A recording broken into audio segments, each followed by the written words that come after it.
আমাদের দ্বিতীয় শ্রেণীতে এই কজন ছাত্রছাত্রী আছে? কতজন আছে এখানে? 1 2 3 4 5 6 7 জন। এই ক্লাসে কতজন আছে? 7 জন। এখন এই 7 জনের মধ্যে আরো আসো তোমরা এখানে দাঁড়াও। এখানে কয়জন আছে দেখো? 5 জন। এই 5 জন নতুন ভর্তি হলো দ্বিতীয় শ্রেণীতে। কয়জন?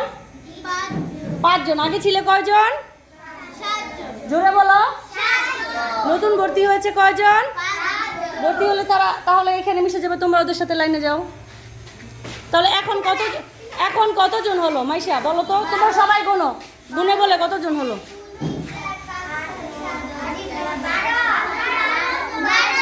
কতজন হলো? শিওর 12 জন? 12 জন হলো তো? এখন হঠাৎ করেই আমাদের ক্লাস থেকে কিছু শিক্ষার্থী আবার চলে গেছে। এই 3 জন চলে গেছে। তাহলে এখন কতজন আছে? কতজন আছে? 9 জন। বুঝতে পারছো? প্রথমে ছিল কয়জন? প্রথমে কি 12 জন ছিল? 7 জন। 7 জন ছাড়া বাকি 5 জন। 5 জন নতুন 5 জন যারা আসছো তারা এখানে আসো। ছিল কতজন? 7 জন। তারপরে নতুন আসছে কতজন? 5 জন। আসো। হয়ে গেছে কতজন? 12 জন হয়েছে না? আসলেই তো যোগ। এরপরে আবার কয়জন চলে গেছে? 3 জন চলে গেছে। 3 জন চলে যাওয়ার পর কতজন আছে? 9 জন। বুঝতে পারছো? এই যে একটু আগে আমরা দেখলাম আমাদের দ্বিতীয় শ্রেণীতে ছাত্রছাত্রী ছিল কয়জন? 7 জন। কতজন ছিল? 7 জন। তারপরে নতুন এসেছিল কতজন? 5 জন। আসার পর আমরা কি করেছি? যোগ করেছি। কি করেছি? তারপর আবার কয়জন চলে গেছে?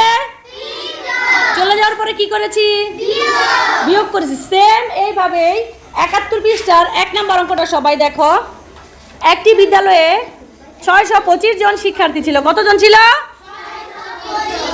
বছরের শুরুতে 275 জন নতুন শিক্ষার্থী আসলো। ঠিক আছে, আসলে কি করতে হবে? কোনটার সাথে যোগ করতে হবে? আগেরটার সাথে। আগে কত ছিল? 600। তাহলে 625 এর সাথে আমরা কি করব? যোগ করব কত? 275। তারপরে 35 জন শিক্ষার্থী চলে গেছে। তারপর যোগ করার পর যেটা হবে ওখান থেকে কি করব? বাদ দিয়ে দিব। তাহলেই তো অঙ্ক হয়ে গেল। বুঝতে পারছো? দেখো আমি বোর্ডে করে দেই। এই যে দেখো শিক্ষার্থী ছিল কতজন? 625 জন। নতুন ভর্তি হলো কত? 275। তাহলে 625 যোগ 275। তারপরে যোগ করলে কত হয়? 900 জন। শিক্ষার্থী চলে গেল। তাহলে 900 জন থেকেই তো চলে গেছে। 900 জন থেকে চলে গেছে না? 35 জন চলে গেছে। বিয়োগ করলে কত হয়? 865 জন।